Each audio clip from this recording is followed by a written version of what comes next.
उसी में कुछ क्वेश्चंस और करते हैं, हम एक दो क्वेश्चंस और करते हैं सो दैट डॉपलर्स इफेक्ट हम कंप्लीट कर सकें। उसके बाद फिर फर्दर हम आगे की बात करेंगे। तो डॉपलर्स इफेक्ट की अगर हम बात करें सर, तो डॉपलर्स इफेक्ट में आज का जो क्वेश्चन है वो पहले देख लो, पहले अभी का क्वेश्चन समझो कि डॉपलर्स इफेक्ट में मैंने दो क्वेश्चन में, एक तो सिंपल सा क्वेश्चन लिया था लास्ट डे, उसमें हमने आपसे ये बताया था कि जब साउंड रिफ्लेक्ट होगा बाय एनी सरफेस, तो due to the reflection there will be no change in the frequency. दूसरे क्वेश्चन में मैंने आपसे ये बोला था कि the velocity of the source and the observer must be along the same line. अब एक तीसरा क्वेश्चन है जिसमें आपका जो पार्टिकल है that is moving on a circular path. मैं आपको क्वेश्चन बताऊंगा, पहले मैं आपका डायग्राम ड्रॉ कर रहा हूँ, उसके बाद I tell you the question, I read out the question. ठीक है, तो पहले तो ये ऐसा कुछ आप ऐसा मान लें कि ये कुछ सर्कुलर जैसा कुछ पाथ है, और यहाँ से आप ऐसे अज्यूम कर लें।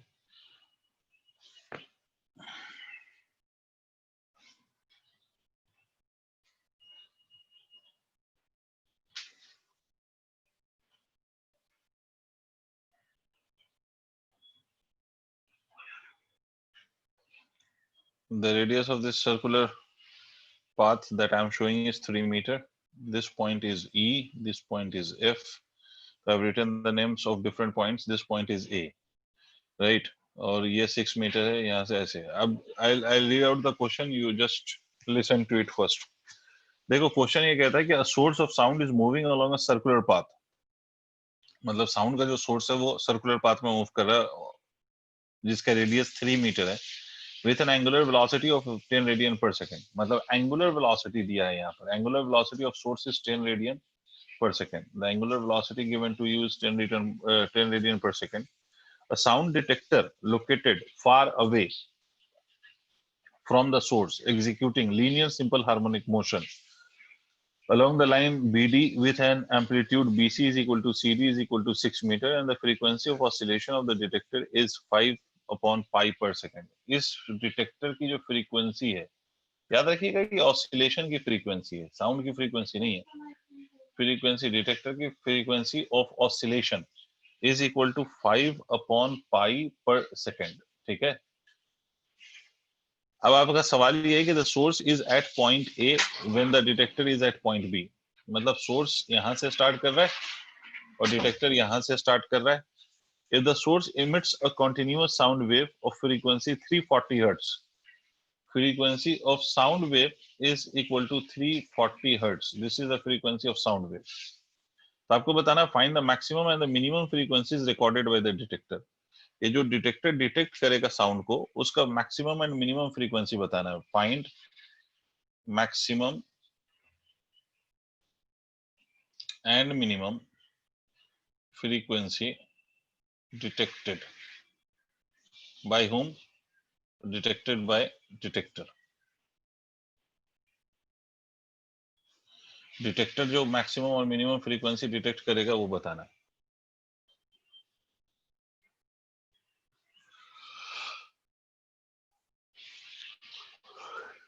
सवाल में मुझे कुछ और रिपीट करना है, ये सारा सवाल आप समझ चुके हैं।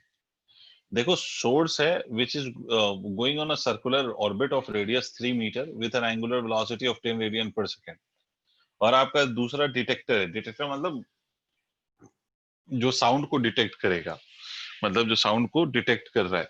तो ये जो साउंड को डिटेक्ट कर रहा है डिटेक्टर, वो एक्चुअली में it is in simple harmonic motion, और ये जो सिंपल हार्मोनिक मोशन है वो लीनियर है फॉर द डिटेक्टर। जब आपका सोर्स ए पॉइंट पर है तो आपका डिटेक्टर बी पॉइंट पर है, और ये एरो आपको ये दिखा रहा है कि बी से फिर सी टू डी की तरफ गया है ना। एरो आपको ये दिखा रहा है कि it is going from B to D, B से डी की तरफ जा रही है। तो आपसे ये सवाल पूछा गया कि maximum and minimum frequency detect कितनी होगी।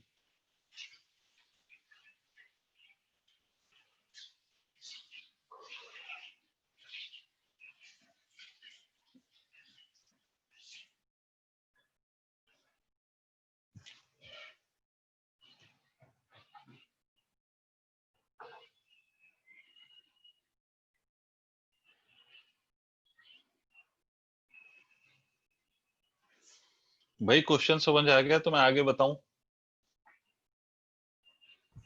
Yes sir. अब देखिए मेरी बात सुनिए, सबसे पहली बात ये, इसमें आपसे ये पूछा गया है कि भाई डिटेक्टर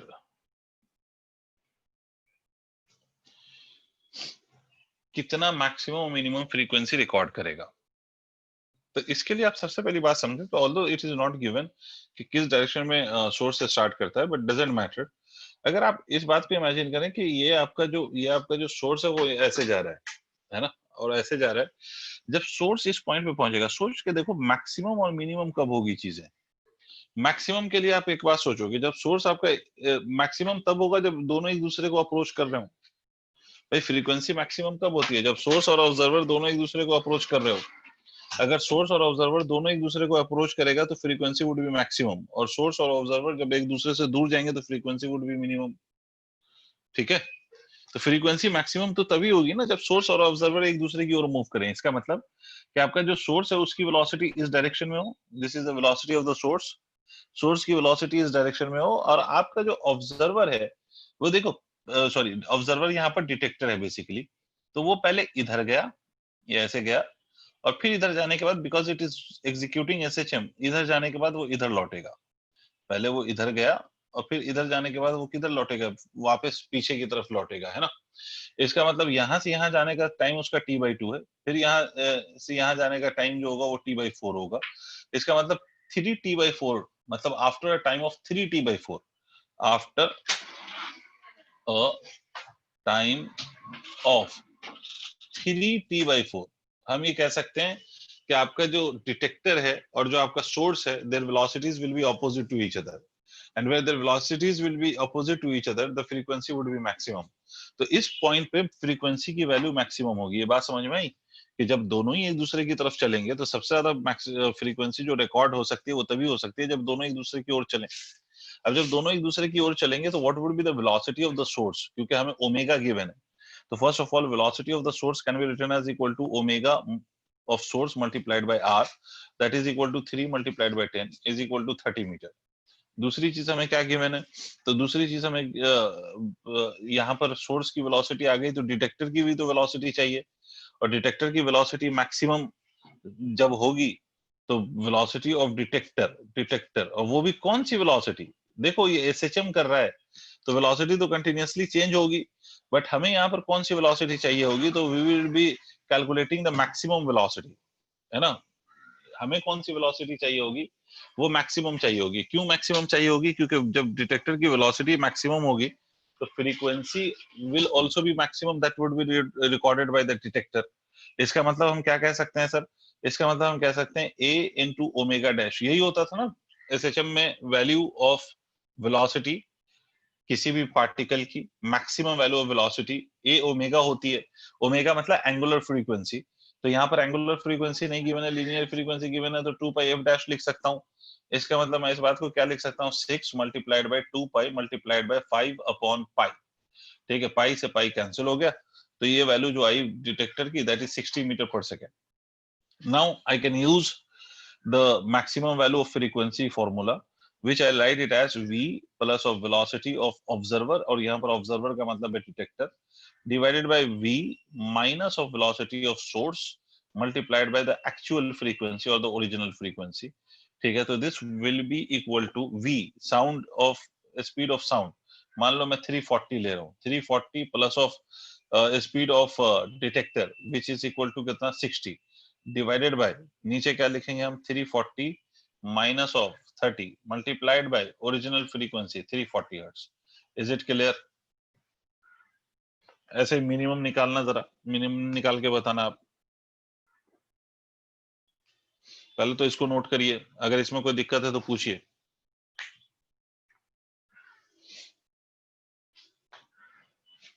इसमें कोई दिक्कत है तो पूछिए, वरना नोट करिए इसको।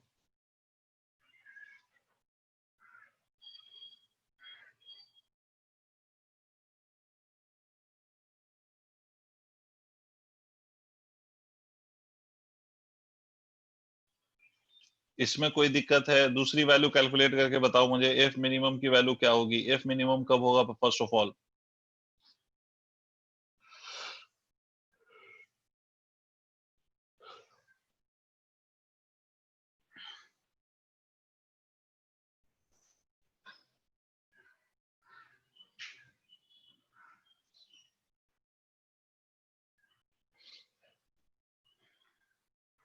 ऑब्वियसली एफ मिनिमम तब होगा जब सेम डायरेक्शन में होंगे दोनों। और सोचो एफ मिनिमम तब कैसे होगा जब सेम डायरेक्शन में होंगे, उससे ज्यादा मिनिमम फ्रीक्वेंसी कब रिकॉर्ड हो सकती है?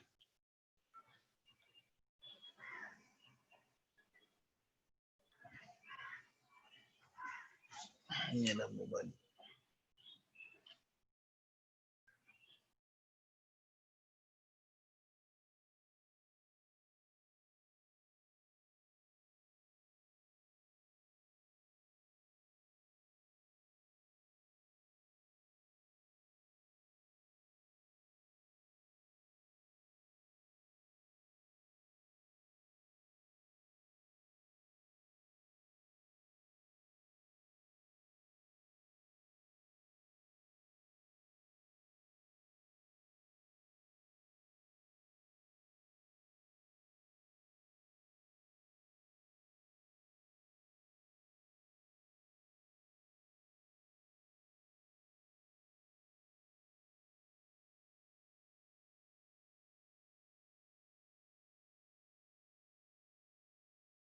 नहीं समझ में आया एफ मिनिमम कब होगा? नींद में तो नहीं हो तुम लोग? भाई एफ मिनिमम कब होगा जब दोनों एक दूसरे से दूर जा रहे होंगे। एफ मिनिमम तो तभी होगा ना जब दोनों एक दूसरे से दूर जा रहे हों, सेम डायरेक्शन में नहीं जा रहे हों, दोनों एक दूसरे से दूर जा रहे हों, ऑपोजिट जा रहे हों। मतलब आपका जो सोर्स है वो ऐसे जा रहा हो और आपका जो डिटेक्टर है वो इस प्रोसेस में ऐसे जा रहा हो, ऐसे। तो this would be the case of F minimum, दोनों एक दूसरे से दूर जा रहे हैं। अगर एक आगे जा रहा है और एक पीछे उसको फॉलो कर रहा है तो फ्रीक्वेंसी डिक्रीज जरूर करेगी, but that will not be the case of minimum frequency. क्योंकि अगर एक आगे जा रहा है और एक उसका पीछा कर रहा है तो फ्रीक्वेंसी डिक्रीज जरूर करेगी, लेकिन वो फ्रीक्वेंसी मिनिमम तो नहीं हो जाएगी सर। मिनिमम तो तभी होगी जब दोनों एक दूसरे से दूर जा रहे हो, दोनों ही फ्रीक्वेंसी को डिक्रीज कर रहे हैं। अगर सोर्स और ऑब्जर्वर दोनों ही फ्रीक्वेंसी को डिक्रीज करना चाहता है तो सबसे ज्यादा फ्रीक्वेंसी डिक्रीज तो तभी होगी ना। तो एफ मिनिमम तब होगा जब दोनों moves in the opposite direction. मतलब आपका जो सोर्स है वो इस दिशा में जा रहा हो और आपका जो डिटेक्टर है वो उसके अपोजिट दिशा में जा रहा हो। अच्छा, और मिनिमम केस में फिर से मिनिमम चाहिए ना हमें, तो वेलोसिटी जो इस ऑसिलेटिंग बॉडी की है वो तो चेंज हो रही है, मगर हम वेलोसिटी कौन सी वाली कंसीडर करेंगे ऑफ दिस ऑसिलेटिंग बॉडी? तो हमें जब मिनिमम चाहिए फ्रीक्वेंसी तो वेलोसिटी जो होगी ऑसिलेटिंग बॉडी की वो मैक्सिमम होनी चाहिए। तभी जो रिजल्ट आएगा वो या तो मैक्सिमम के केस में भी हमें वेलोसिटी मैक्सिमम चाहिए इस ऑसिलेटिंग बॉडी की, मिनिमम के केस में भी वेलोसिटी मिनिमम मैक्सिमम चाहिए फॉर ऑसिलेटिंग बॉडी। इसका मतलब जब हम इस केस में वी मिनिमम की वैल्यू लिख रहे होंगे, मतलब फ्रीक्वेंसी मिनिमम की वैल्यू लिखेंगे, तो दोनों ही एक दूसरे से दूर जा रहे हैं, मतलब दोनों ही फ्रीक्वेंसी को डिक्रीज करने की कोशिश कर रहे हैं। इसका मतलब speed of sound minus of speed of observer divided by v plus of speed of source multiplied by the original frequency that is f। तो इसकी वैल्यू लिखोगे तो ये 340 माइनस ऑफ वी नॉट मतलब स्पीड ऑफ ऑब्जर्वर। और observer की अगर मैं स्पीड देखूं तो ऑब्जर्वर की स्पीड कितनी है यहाँ पर, तो वो हमने निकाल रखा था ऑब्जर्वर की speed, that was equal to observer मतलब detector 60 divided by 340 plus of speed of the source that is 30 multiplied by the original frequency, and what is that original frequency? तो that is 340 hertz। इसको solve कर लो तो जो भी आ जाए इससे result. समझ में आ गई बात? मिनिमम हो या मैक्सिमम हो कब आएगा? ठीक है भाई, मिनिमम का केस तब आएगा जब दोनों ही एक दूसरे से अपोजिट जा रहे हो, और मैक्सिमम कब आएगा जब दोनों एक दूसरे की ओर जा रहे हो, मतलब वो are moving towards each other. तो मिनिमम का केस इसलिए उस केस में आएगा जब दोनों अपोजिट जा रहे हो, क्योंकि दोनों फ्रीक्वेंसी को डिक्रीज कर रहे हैं। और मैक्सिमम के केस में दोनों ही फ्रीक्वेंसी को इंक्रीज करना चाह रहे हैं, तो that would be maximum. Is it clear sir? Next question एक और करा सकता हूँ? Yes sir. ठीक है, मैं एक और क्वेश्चन पे आता हूँ, एक और क्वेश्चन पे बात कर लेते हैं, फिर आगे बढ़ जाएंगे हम।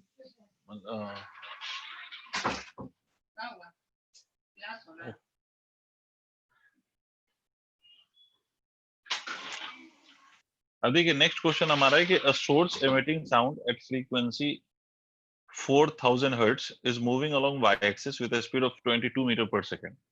A listener is situated on the ground at a position of 60 meter, comma 0। मैं सिचुएशन बना देता हूँ, पूरा स्टेटमेंट लिखोगे खामखा, मैं सिचुएशन बना देता हूँ। ठीक है, एक सोर्स है और source is going along Y axis और लिसनर मतलब ऑब्जर्वर यहाँ कहीं पर है, जहां पर है वो वहां पर का कोऑर्डिनेट 660,0 गिवन है, और आपका जो सोर्स है ना, सोर्स वो इधर जा रहा है। The speed of the source is 20, और जो फ्रीक्वेंसी है of the source that is equal to 4000 hertz. Frequency is 4000 hertz. ठीक है, अब सवाल क्या है, अब सवाल सुने। Find the frequency of the sound received by the listener at a instant the source crosses the origin. Speed of the sound, sound की स्पीड आपको लेनी है, स्पीड ऑफ साउंड। मैं ये लास्ट स्टेटमेंट लिख देता हूँ, लास्ट स्टेटमेंट लिख देता हूँ कि फाइंड फ्रीक्वेंसी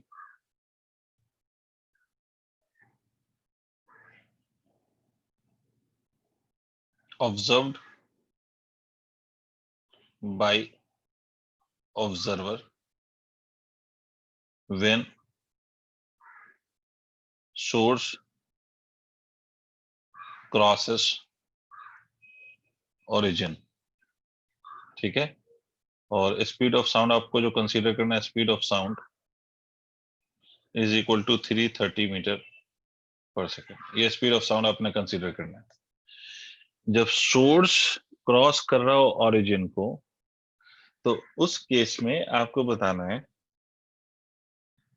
कि what will be the value of frequency observed bye observer.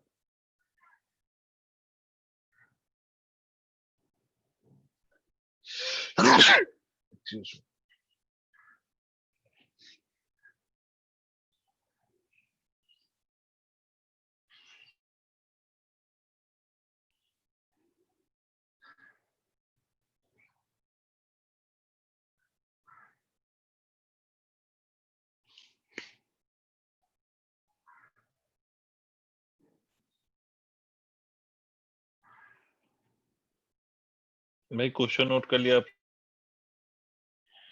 ये क्वेश्चन आपसे होगा नहीं, तो इसलिए पहले नोट कर लिया हो तो बताइए, मैं सॉल्व करूं।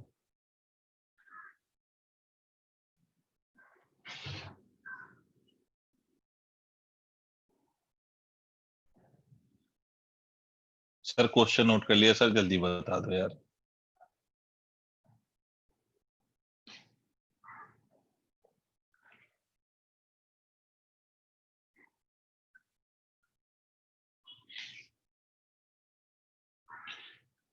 ठीक है सर। अब देखिए मेरी बात सुनिएगा बहुत ध्यान से। ये जो क्वेश्चन है, ये it is slightly different from what we were doing till now. देखो बेसिकली हम जो कर रहे थे ना, उसमें हम ये कर रहे थे कि अगर हमारा सोर्स और observer they are not along the same line, तो हम वेलोसिटी का सिंपली कंपोनेंट ले लेंगे और आंसर आ जाएगा। ठीक है, वो कर रहे थे हम। बट यहाँ पर अगर आप ध्यान से देखोगे तो आप सवाल में क्या बोले, आपसे सवाल में ये कहता है कि what will be the frequency observed by the observer when the source is crossing the origin. जब सोर्स ओरिजिन को क्रॉस कर रहा है, जिस समय पर सोर्स ओरिजिन को क्रॉस कर रहा है, पहले तो आप इस बात को समझे। अच्छा, ये मैंने स्पीड जो है इसकी ऊपर की तरफ ली है, तो ये इसमें एक रेक्टिफिकेशन कर लेना, ये नीचे कर लेना, ताकि तभी तभी तो ओरिजिन को क्रॉस कर सकता है, अदरवाइज कैसे करेगा। देखो इसमें मेंशन नहीं है क्वेश्चन में कि वेदर, देखो दो पॉसिबिलिटी हो सकती है। अगर कोई बच्चा ऐसे बना दे डायग्राम तो भी कोई फर्क नहीं पड़ेगा। ये भी पॉसिबिलिटी हो सकती है कि आपका सोर्स ऐसे जा रहा हो, ऑब्जर्वर यहाँ पर हो, और ये ऊपर जा रहा हो, so that it crosses the origin. या ये भी पॉसिबिलिटी हो सकती है so that it crosses the origin. तो दोनों डायग्राम पॉसिबल है। नहीं है कि सोर्स ऊपर जा रहा है या नीचे जा रहा है, तो हम कोई सा भी डायग्राम ले सकते हैं, it will not affect our answer. इससे हमारे आंसर पे कोई इफेक्ट नहीं पड़ जाएगा। ये ओरिजिन है हमारा, यहाँ पर सोर्स था, यहाँ पर ऑब्जर्वर है।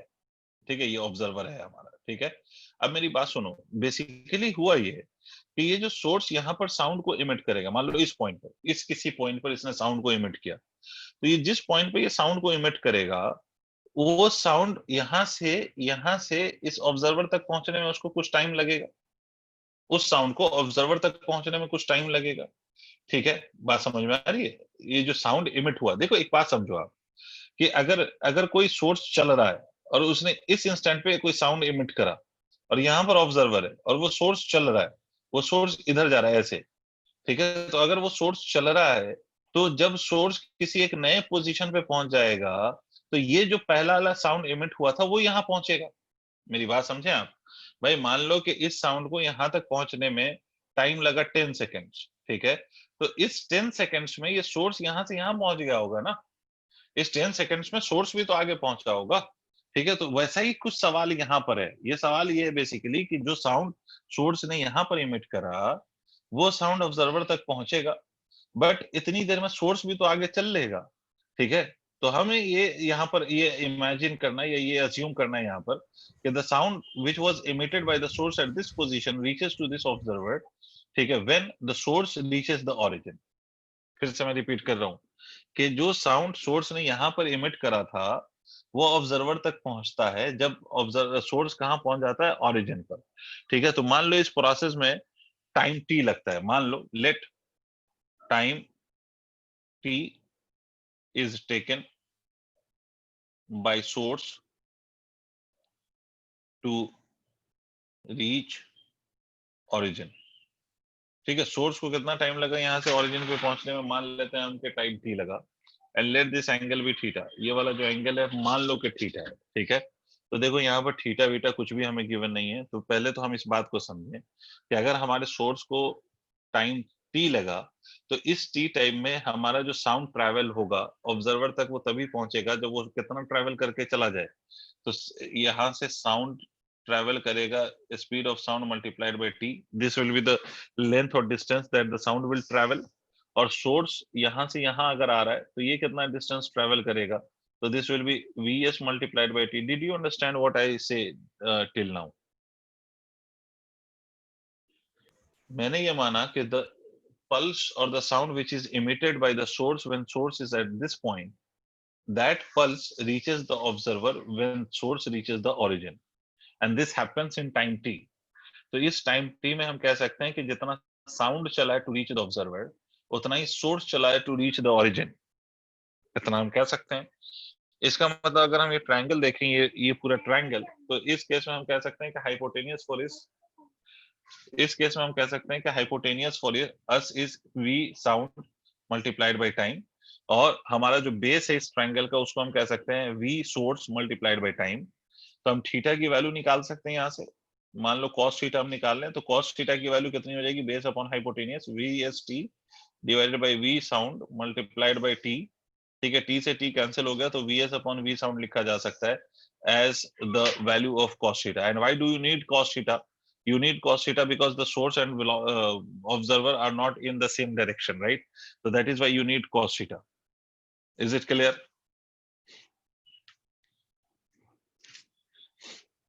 अरे समझ आ गई बात यहाँ तक? जी सर। अगर आपको यहाँ तक मेरी बात समझ में आ गई है तो अब मेरी बात ध्यान से सुनिए कि now you are just suppose to find the frequency. तो अपेरेंट फ्रीक्वेंसी की वैल्यू क्या होगी? तो अपेरेंट फ्रीक्वेंसी की वैल्यू होगी फ्रीक्वेंसी रियल, ये apparent frequency is equal to real frequency multiplied by the values of velocity. तो हम क्या लिखेंगे, स्पीड ऑफ साउंड, यहाँ पर ऊपर ऑब्जर्वर, ऑब्जर्वर हमारा रेस्ट में है तो ऑब्जर्वर की कोई वेलोसिटी नहीं है, तो speed of sound divided by speed of sound minus of speed of source. तो सोर्स इधर जा रहा है, सोर्स का हमें कंपोनेंट किधर चाहिए, in the direction of the observer. तो ये अगर सोर्स की स्पीड वीएस है तो इधर जो कंपोनेंट आएगा वो आपको नहीं लगता कि वीएस cos थीटा आएगा? And because this is going in the direction of the observer this means that frequency will increase. तो फ्रीक्वेंसी इंक्रीज होगी तो डिनोमिनेटर शुड डिक्रीज, और डिनोमिनेटर डिक्रीज होगा इसका मतलब इसकी वैल्यू को हम यहाँ पर हम माइनस साइन लगा सकते हैं। तो एफ एपरेंट की वैल्यू कितनी आएगी, F real multiplied by V. ये v इसको मैं ऐसे लिख सकता हूँ क्या कि v minus of V S, cos theta को हम ऐसे लिख सकते हैं we S upon speed of sound, और स्पीड ऑफ साउंड को मैंने v मान लिया है, सही। अब इसको सॉल्व करके आंसर निकाल सकते हो।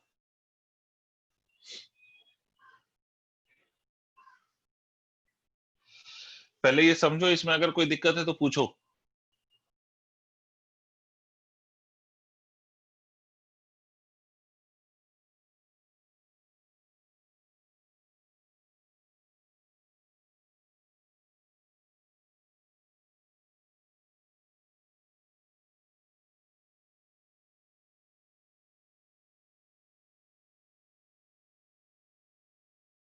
सर ये लास्ट वाला कैसे लिखा है सर?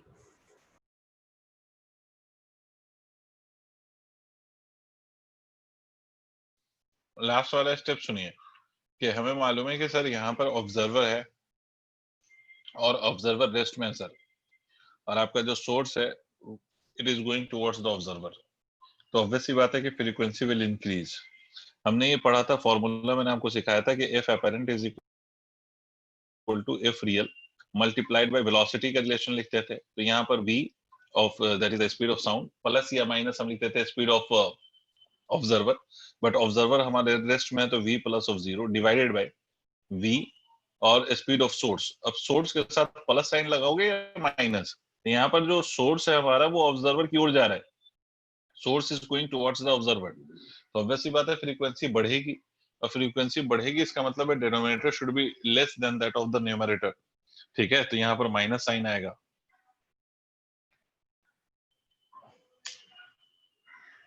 समझे? Yes sir.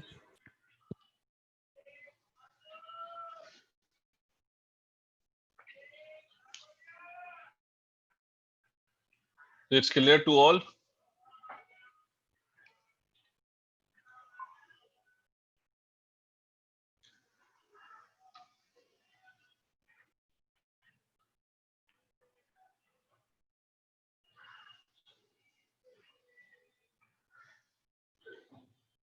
एक और क्वेश्चन बता रहा हूँ, मुझे उम्मीद है कि आप लोग सब सुन चुके हो, समझ चुके हो, तो एक और क्वेश्चन बता रहा हूँ, वो सॉल्व करो, आगे बढ़ते हैं।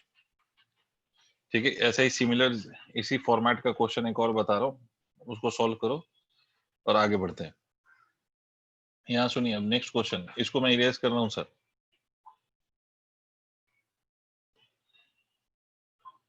सवाल बेसिकली आपका ये है कि source of sound emitting 1200 hertz note travel along a straight line at a speed of 170 meter per second.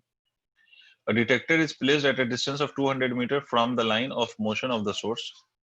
Find the frequency of sound received by the detector at an instant when the source gets closest to it. समझे? सवाल लिख लीजिएगा, ये question लिख लीजिए आप। A source of sound emitting a 1200 hertz, a source of sound emitting a 1200 hertz note, NOTE note। अभी note में कंफ्यूज मत होना, आप सिंपली ये समझो कि साउंड जो वो इमिट कर रहा है उसकी फ्रीक्वेंसी 1200 हर्ट्ज है। A source of sound emitting a 1200 hertz note travels along a straight line at a speed of 170 meter per second. Travels along a straight line at a speed of 170 meter per second. Travels along a straight line at a speed of 170 meter per second. लिख लिया? बोलो sir. जी sir. Travels along a straight line at a speed of 170 meter per second. A detector is placed at a distance of 200 meter. A detector is placed at a distance of 200 meter from the line of motion of the source. A detector is placed at a distance of 200 meter from the line of motion of source.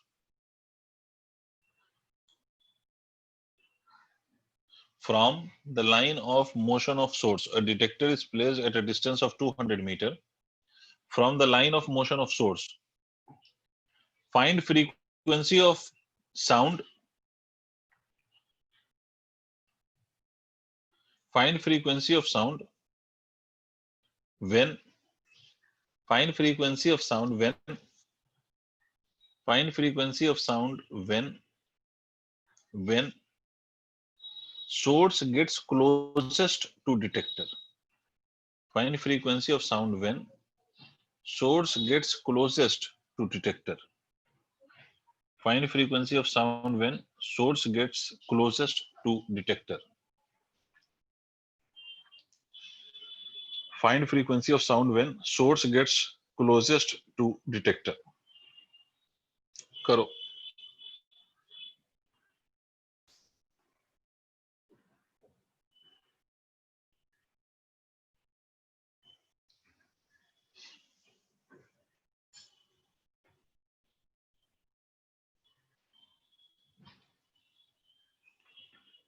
इस सवाल को clearly समझिएगा पहले तो, कि भाई जैसे हमने लास्ट वाला क्वेश्चन करा था ये वैसे ही कुछ कुछ है। क्या हमने लास्ट वाले क्वेश्चन में ये कहा था कि सोर्स हमारा y एक्सिस के अलॉन्ग चल रहा है और हमारा जो ऑब्जर्वर था that was at a distance of 660 metre from the origin along x axis. यहाँ पर भी सवाल में कुछ इसी तरह से बात है कि आपका जो सोर्स है वो एक डायरेक्शन में चल रहा है और आपका जो डिटेक्टर है जिसको हम ऑब्जर्वर कह सकते हैं that is not along that line, it is actually at a distance of at some distance, ठीक है। और वो कहाँ पर है, तो वो जो लाइन है सोर्स के चलने की लाइन, उससे वो कुछ डिस्टेंस पर है। और कितनी डिस्टेंस पर है, तो it is at a distance of 200 metre it is mention. तो आपको ये बताना है, आपको इस केस में ये कैलकुलेट करना है कि जब सोर्स आपका क्लोजेस्ट होगा to that of the detector, so in that case what will be the frequency observed by the detector?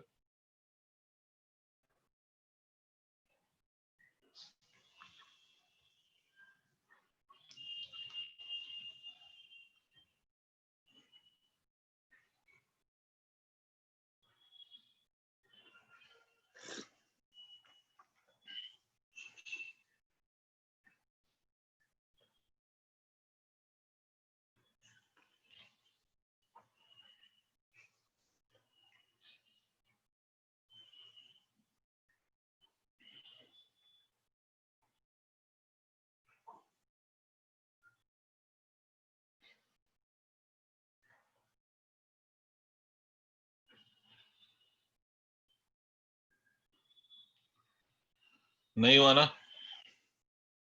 पहले तो आप इस बात को समझें कि आपका क्वेश्चन कह क्या रहा है। पहले आप इस बात को समझें, उसके बाद मैं सॉल्व करूंगा। ये इधर सुने, आप ऐसे समझें कि आपका जो सोर्स है वो सोर्स कहीं ऐसे जा रहा है। इस बात को ऐसे समझो, सोर्स और ऑब्जर्वर सेम लाइन पर नहीं है। तो सर अगर सोर्स और 1800 है। Answer to this yes sir. Answer I don't know, let me check the answer.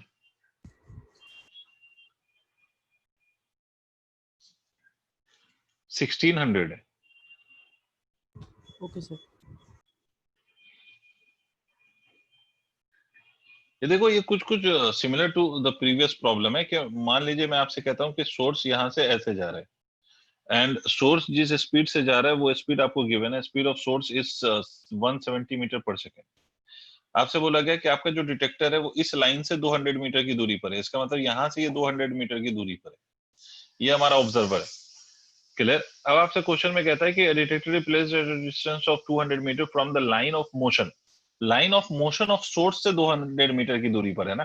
तो line of motion of source ये है और इससे 200 मीटर की दूरी, मतलब it would be placed along X axis. अब आपसे क्वेश्चन में कहता है कि find the velocity when it is at the closest distance with the observer. तो फिर से वही, पहले तो हम ये समझ लें कि सर ये अगर क्लोजेस्ट डिस्टेंस की बात कर रहा है तो पहले तो हम ये एंगल की बात कर लेते हैं, ये एंगल थीटा। ठीक है, अगर इस एंगल थीटा की बात करें तो सबसे पहली बात, हमारा सबसे पहला पॉइंट कि भाई मान लीजिए कि let source takes T time to reach the closest to the observer. तो इस टी टाइम में उसने जो साउंड एमिट करा है, वो साउंड, उसने जो साउंड यहां से एमिट करा है वो साउंड को यहां तक पहुंचने में और सोर्स को यहां तक क्लोजेस्ट पॉइंट पे पहुंचने में जो टाइम लगा वो टी है। तो इस केस में फिर से हम वैसे ही कॉस थीटा निकालेंगे जैसे अभी निकाला था लास्ट वाले क्वेश्चन में, कि अगर हम कॉस थीटा यहां से निकालें तो बेस की वैल्यू, बेस मतलब distance covered by the source, base की वैल्यू कितनी हो जाएगी, वीएस मल्टीप्लाइड बाय टी। और साउंड जो यहां से यहां तक पहुंचेगा मतलब हाइपोटेनियस, हाइपोटेनियस की वैल्यू कितनी हो जाएगी, V sound multiplied by T. फिर से हम टी से टी डिवाइड कर सकते हैं, तो कॉस थीटा की वैल्यू हमारी कितनी आ गई, V S upon V sound, ऐसा अपन लिख सकते हैं। ठीक है, V S upon V sound. कोई कष्ट? यहां तक बात समझ में आती है? Cos yes theta sir. हमने निकाल लिया है ना। अब मेरी बात सुनेंगे बहुत ध्यान से। फ्रीक्वेंसी हमने लिखना है, तो फ्रीक्वेंसी अगर हम लिखेंगे तो फ्रीक्वेंसी की वैल्यू क्या होती है, तो apparent frequency is equal to real frequency multiplied by जो भी लिखना है, तो v upon v minus of V S cos theta, यही तो लिखोगे आप। देख लो पहले, बिल्कुल सिमिलर जैसा लास्ट वाला करा था, बिल्कुल वैसा ही तो है। तो एफ अपेरेंट की वैल्यू कितनी होगी, F apparent would be equal to 1200 multiplied by 340 upon 340 minus of 340 I am taking the speed of sound, into 170 multiplied by Vs upon V sound is your value of cos theta. तो Vs is 170 and the speed of sound is 340. Solve कर लो.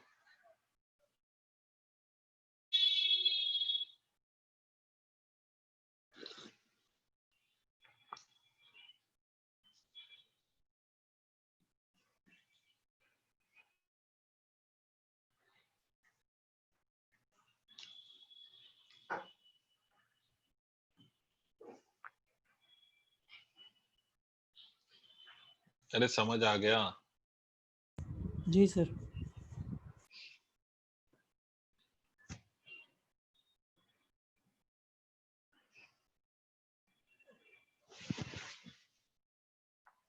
ठीक है sir. Okay Salman. देखो इन दोनों question में ना हमने एक बात समझा है कि एक पॉइंट हमारा क्या है कि जो सोर्स साउंड इमिट कर रहा है उस साउंड को पहुंचने में, ऑब्जर्वर तक पहुंचने में कुछ समय लगता है, तो उस समय में सोर्स भी हमारा कहीं तक पहुंचेगा. तो जब सोर्स यहाँ पहुंच रहा है क्लोजेस्ट पॉइंट पर, तो हम ये अज्यूम कर रहे हैं कि वो साउंड जो इसने यहाँ से इमिट किया था वो यहाँ पे पहुंच रहा है. तो जितनी देर में सोर्स हमारा यहाँ पहुंच रहा है उतनी देर में हम ये अज्यूम कर रहे हैं कि साउंड हमारे यहाँ पहुंच रहा है. ठीक है, और उस हिसाब से हम कैलकुलेट कर रहे हैं अपेरेंट.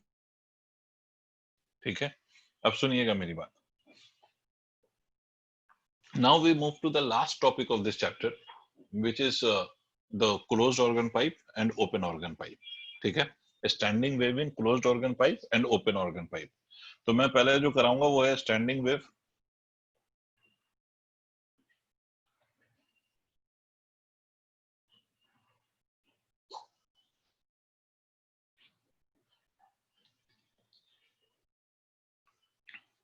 नहीं,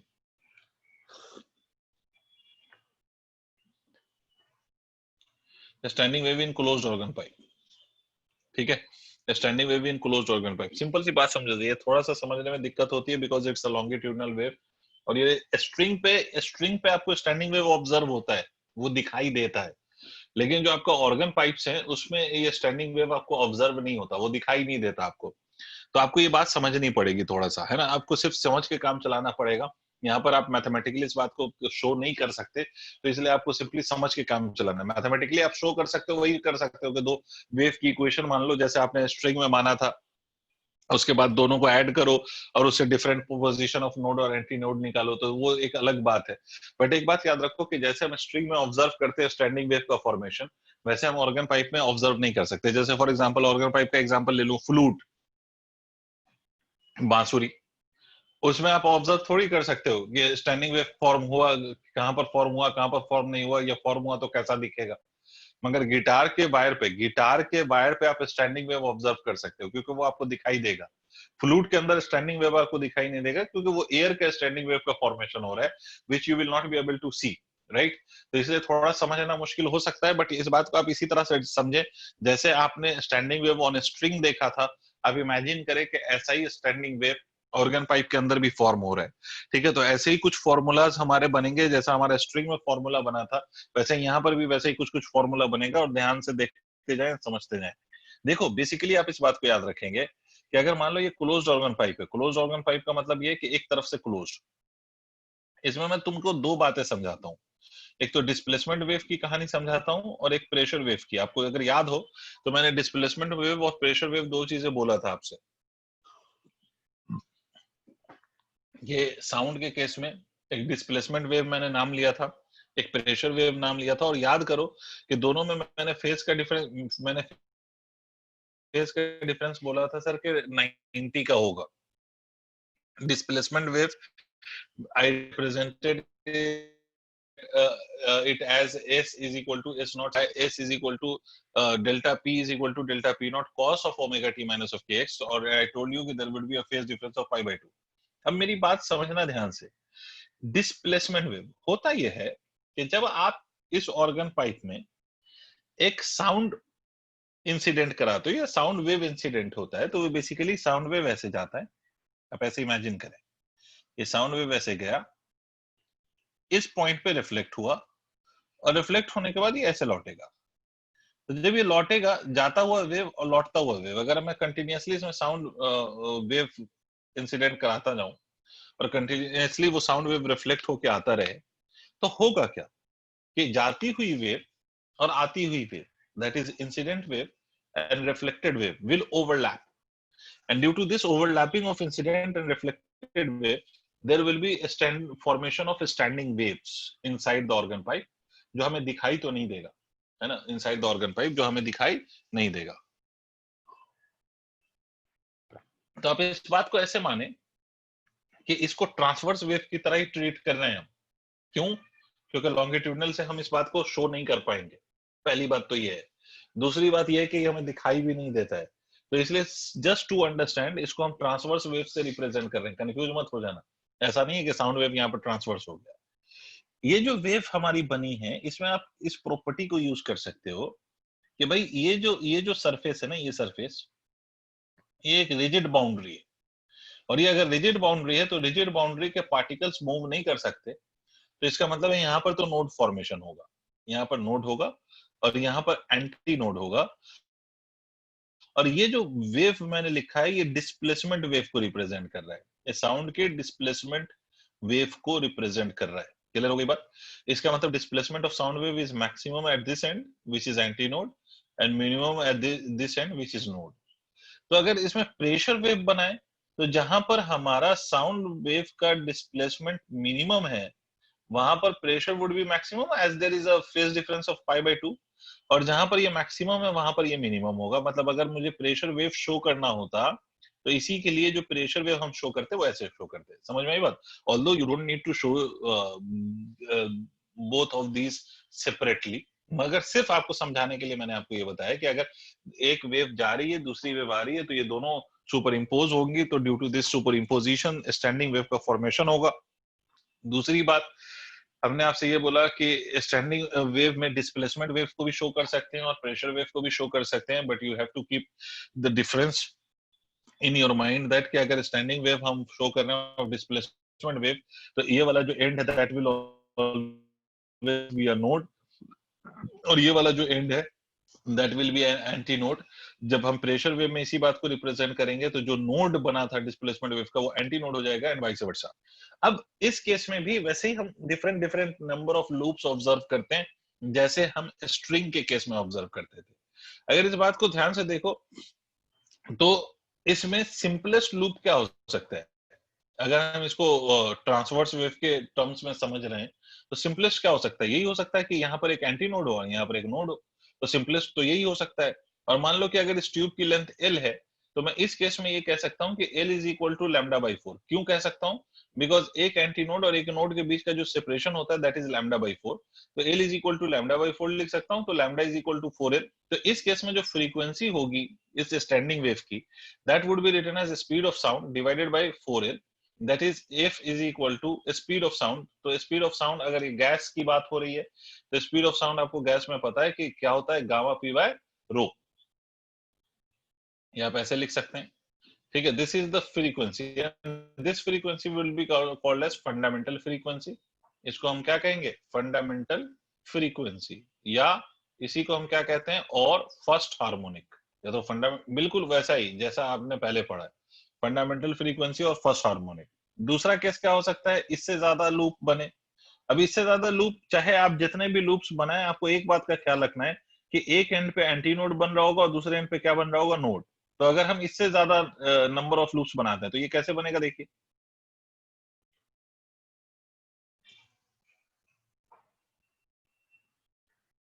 ये ऐसे ही तो बनेगा, यहाँ पर नोड और यहाँ पर एंटी नोड।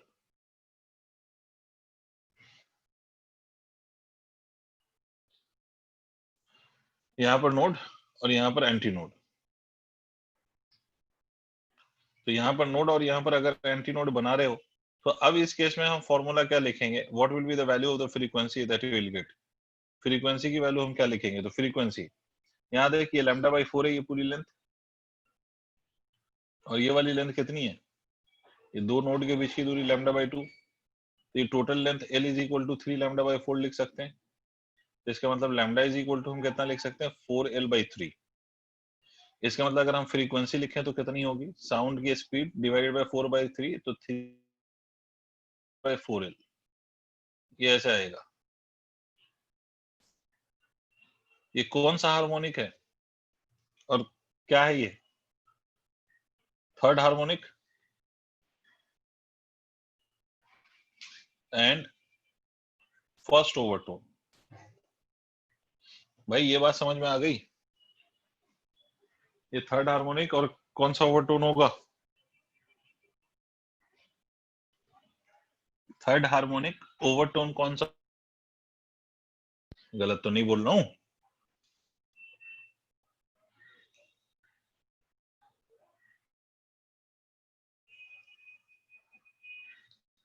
अरे सर नोट कर लिया भाई मेरे। यस सर, एक लास्ट लाइन नोट कर रहा हूँ। ठीक है।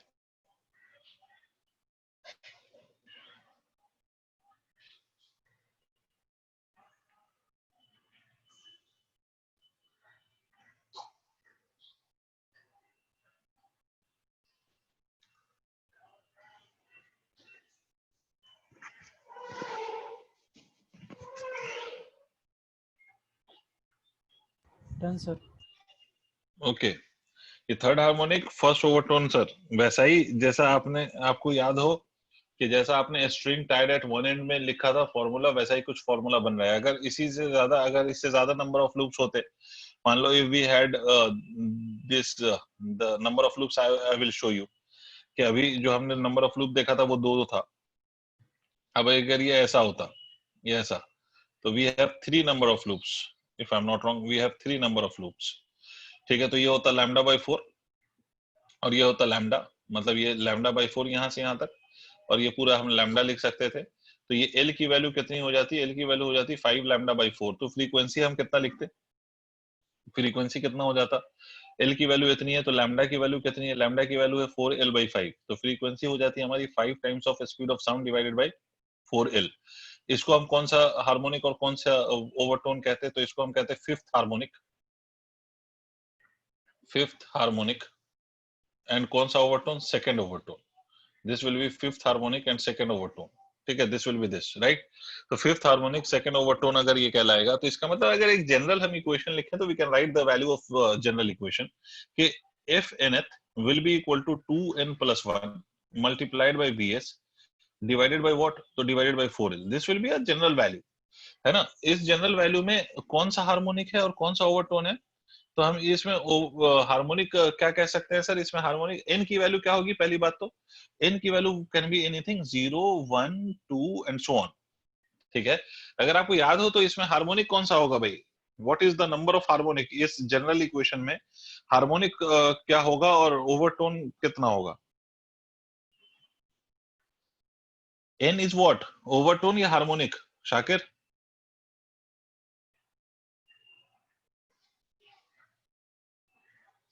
एन हमारा ओवरटोन है या हार्मोनिक है? वेरी गुड, बिल्कुल सही Salman. 2n+1 is the number of harmonic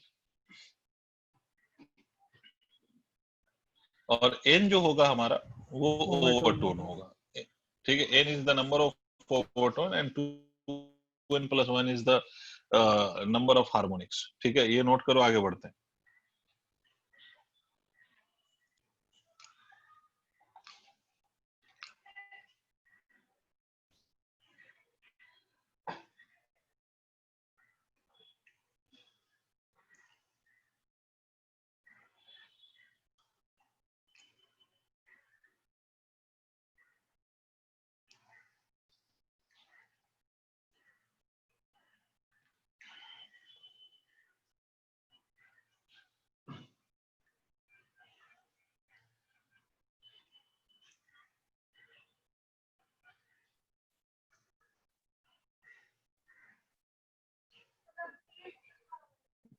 next, note कर लिया होगा शायद।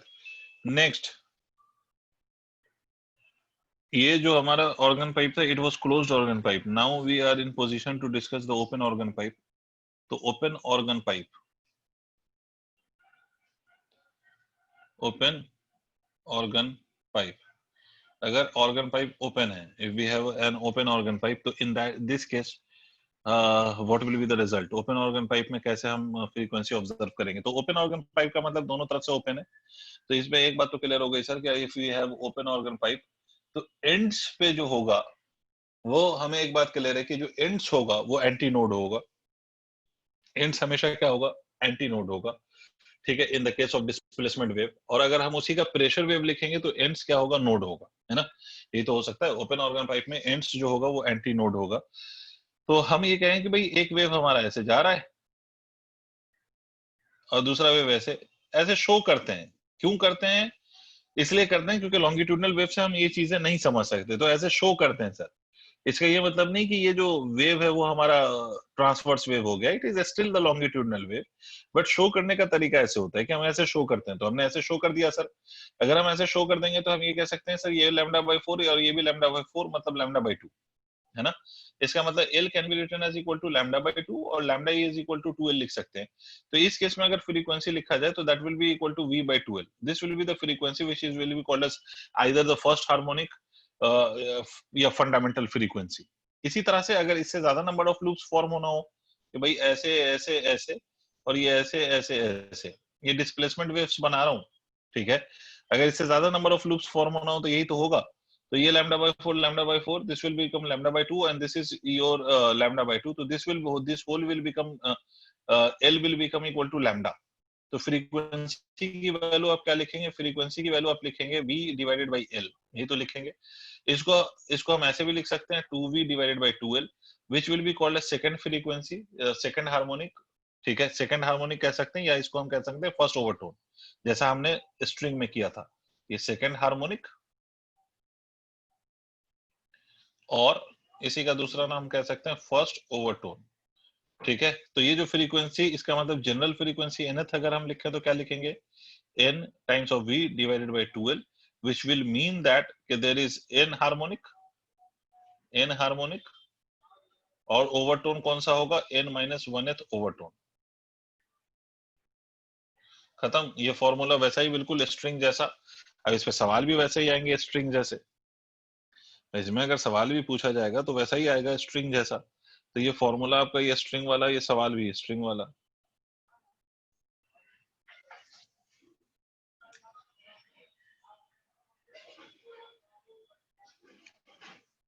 ट्राई कर लोगे इसके क्वेश्चंस?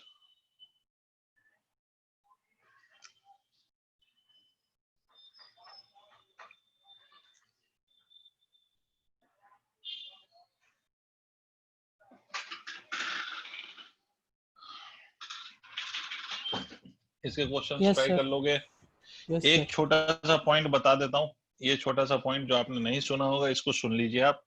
इसको एंड करेक्शन कहते हैं, एंड करेक्शन। अब ये छोटा सा पॉइंट आप सुन लें पहले। एंड करेक्शन की बात समझे। हमने ये पढ़ा कि हमारे हिसाब से जब हमने क्लोज ऑर्गन पाइप अज्यूम किया तो हमने ये बोला कि भाई अगर इसको प्रेशर वेव के टर्म्स में शो करो या डिस्प्लेसमेंट वेव के टर्म्स में शो करो, मान लो मैं प्रेशर वेव के टर्म्स में शो कर देता हूँ, तो मैं ये कहूंगा कि यहाँ पर एंटी नोड बनेगा और यहाँ पर नोड बनेगा। तो हमने ये पढ़ा कि भाई जितनी बड़ी पाइप है एंड पे हमारा क्या बनेगा? तो एंड, ये जो एंड था यहाँ पर हमने ये अज्यूम करा कि यहाँ पर एग्जैक्टली ये नोड बनेगा और यहाँ पर एंटी नोड बनेगा, और इसीलिए हमने एल की वैल्यू को यहाँ पर λ/4 लिखा। बट प्रैक्टिकली ये ऑब्जर्व किया गया है कि ये जो नोड बनता है, जो फ्री एंड पे ये नोड बन रहा है, वो एग्जैक्टली एंड पे नहीं बनता, वो एंड से थोड़ा दूर बनता है। इसका मतलब ये तो हमारा थ्योरेटिकली, ठीक है। अगर इसको हम प्रैक्टिकली देखें, प्रैक्टिकली हम ये ऑब्जर्व करते हैं इसमें, ये जो हमारा नोड बनता है वो यहाँ पर नहीं बनता है। मतलब ये नोड कहाँ पे बनता है? तो देखो मैं दिखा रहा हूँ, ये थोड़ा सा बाहर की तरफ बनता है ऐसे, है ना? ये बिल्कुल एंड ऑफ द ट्यूब पे नहीं बनता, ये थोड़ा बाहर की तरफ बनता है ना? ये जो लेंथ है ये थोड़ी सी बाहर चली जाती है, ठीक है, ये प्रैक्टिकली। अब हमारा पॉइंट ये है कि भाई ये जो लेंथ है वो थोड़ी बाहर चली जाती है, तो कितना बाहर जाती है ना? इसी का जो करेक्शन है इसको हम एंड करेक्शन कहते हैं, ठीक है। आपको भी फिलहाल सिर्फ इतना याद कर लेना है कि अगर एंड करेक्शन कंसीडर करने को कहा जाए तो हमें ये 0.6 R लिखना है, इसका मतलब अगर length of the tube L है तो हमें जब लेंथ निकली होगी यहाँ पर नेट लेंथ, मतलब एक्चुअली में अगर हम देखें तो हम ये कहेंगे λ/4 will be equal to L plus of 0.6 R, where this 0.6 R is basically called as end correction. It is called as end correction. अब सर हमें कैसे पता चलेगा कि एंड करेक्शन सवाल में लेना है या नहीं लेना है? और दूसरी, तो यहाँ पर ये स्मॉल आर याद रखिएगा कि ये रेडियस ऑफ ट्यूब है, पहली बात। दूसरी बात, हमें कैसे समझ में आएगा कि एंड करेक्शन लेना है या नहीं लेना है? तो हमें एंड करेक्शन या तो क्वेश्चन में कहेगा कि कंसीडर द एंड करेक्शन, या अगर क्वेश्चन में हमसे नहीं कह रहा है कि कंसीडर द एंड करेक्शन, तो they will provide me the radius of this organ pipe. अगर हमें रेडियस गिवन है, अगर या तो हमसे डायरेक्टली क्वेश्चन में बोल दिया गया कि भाई you have to consider the end correction, तो हम एंड करेक्शन कंसीडर करेंगे, या फिर हमें बोला नहीं गया और हमें पाइप का रेडियस गिवन है तो भी हमें एंड करेक्शन कंसीडर करना है। समझ में आई बात? क्लियर? अच्छा, इसी तरह से ये अगर ओपन ऑर्गन पाइप होता तो ये जो हमारा बन रहा है, ये वाला, ये ऐसा, ये स्टैंडिंग वेव जिसको हमने बिल्कुल exactly end of the tube पे माना था या पाइप पे माना था, वो एग्जैक्टली एंड पे नहीं मानेंगे हम, यहाँ पर भी एंड करेक्शन कंसीडर करेंगे। यहाँ पर जब आप एंड करेक्शन कंसीडर करोगे तो 2 बार आएगा एंड करेक्शन। इसका मतलब ये जो हम लेंथ लिखेंगे वो लेंथ कितनी लिखी जाएगी? लेंथ में लिखी जाएगी L plus 1.2 R. This will be the length, this is called as end correction. Clear? तो ये नोट करिए।